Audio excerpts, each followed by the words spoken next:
Hey everyone, welcome to my channel. Guys, हमारी unit 1 का last topic बाकी था और आज हम उसे अच्छे से कंप्लीट करेंगे। तो चलिए बिना देर किए शुरू करते हैं। टिल नाउ आपको ये समझ आ गया होगा कि हमारा एनवायरनमेंट हमें कई तरीकों से अफेक्ट करता है। जैसे जो पानी हम पीते हैं, जो हवा हम सांस लेते हैं और जिस मौसम में हम रहते हैं, ये सब हमारे लिए कितना ज़रूरी है। हमारे आसपास की सराउंडिंग्स भी हम पर असर डालती हैं। जब सब कुछ नेचुरल होता है तो जनरली लिविंग ऑर्गेनिजम्स अपने एनवायरनमेंट के साथ एक बैलेंस बनाए रखते हैं। इंसान ने अपनी ज़रूरतों के मुताबिक एनवायरनमेंट को चेंज करने के लिए स्किल और साइंस का यूज़ किया है, लेकिन इस प्रोसेस में हमने नेचर का बैलेंस बिगाड़ दिया है।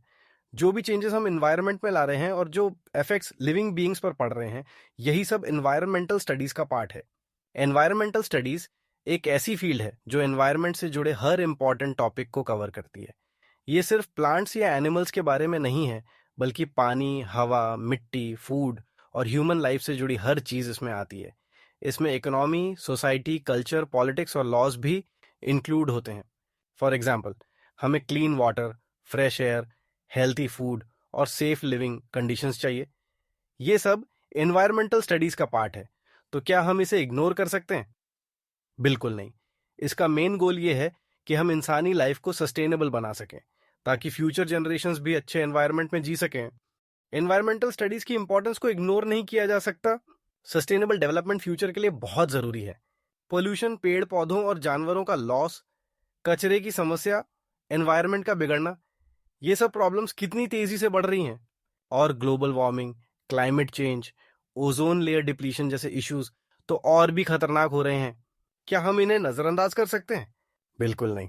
यूनाइटेड नेशंस ने 1992 में रियो डी जेनेरो और 2002 में जोहानिसबर्ग में मीटिंग्स रखी थी, जिसमें पूरी दुनिया का ध्यान एनवायरनमेंट की बिगड़ती हालत पर दिया गया। और 2015 में यूनाइटेड नेशंस ने sustainable development goals SDGs adopt किए। ये डिसाइड किया गया कि इन्हें 2016 से 2030 के बीच अचीव करना है। मतलब अगर हमने अब भी कुछ नहीं किया तो फ्यूचर जनरेशंस का क्या होगा? हमें अभी एक्शन लेना होगा। इंडिया में बायोडायवर्सिटी बहुत ज्यादा रिच है, जो लोगों को कई तरह के रिसोर्सेज देती है। दुनिया भर में अब तक सिर्फ 1.7 मिलियन लिविंग ऑर्गेनिजम्स को पहचाना और नाम दिया गया है, लेकिन अभी भी बहुत सारे ऑर्गेनिजम्स ऐसे हैं जिनके बारे में हमें पता ही नहीं है।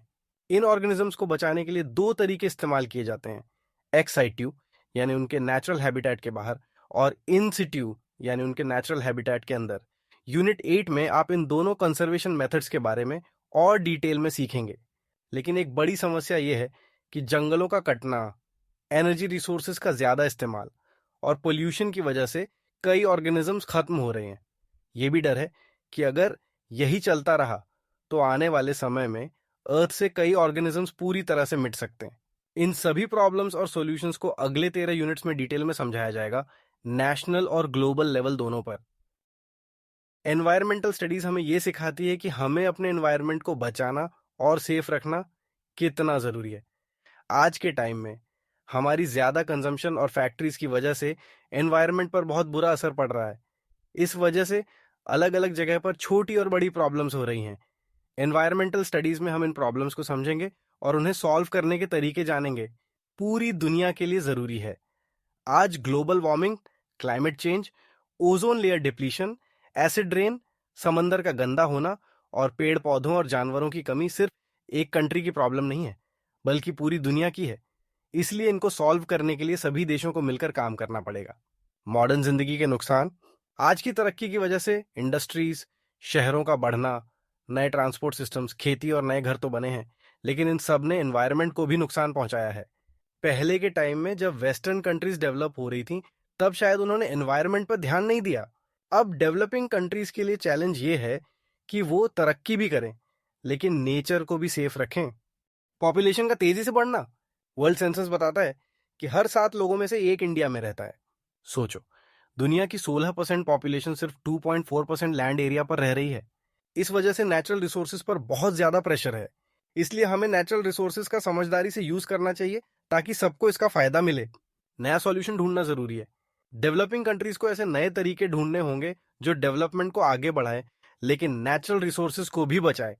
डेवलप्ड कंट्रीज के तरीके फॉलो करना जरूरी नहीं, हमें ऐसे रास्ते ढूंढने होंगे जो नेचर को सेफ रख सकें और चीज़ों का वेस्ट ना हो, वरना आने वाले समय में बड़ी प्रॉब्लम हो सकती है। समझदारी से डेवलपमेंट की प्लानिंग, जब हम रिसोर्सेज का यूज करें, उनका विथड्रॉवल और प्रोसेसिंग करें, तो ये सब नेचर के साइकिल के साथ मैच होना चाहिए। अगर हम बिना सोचे समझे रिसोर्सेज का यूज करेंगे तो एनवायरनमेंट को नुकसान होगा, इसलिए प्लानिंग वाइजली होनी चाहिए ताकि फ्यूचर सेफ रहे। हमारे एक्शंस ऐसे प्लान्ड होने चाहिए जो एनवायरनमेंट की सस्टेनेंस और डेवलपमेंट दोनों को सपोर्ट करें। तो गाइस, आज हमने अपना चैप्टर सक्सेसफुली कंप्लीट कर लिया है। आई होप कि आपको सब कुछ अच्छे से समझ आया होगा। अगर आपको कोई डाउट हो तो कमेंट्स में ज़रूर बताएं। मिलते हैं नेक्स्ट वीडियो में एक नए टॉपिक के साथ।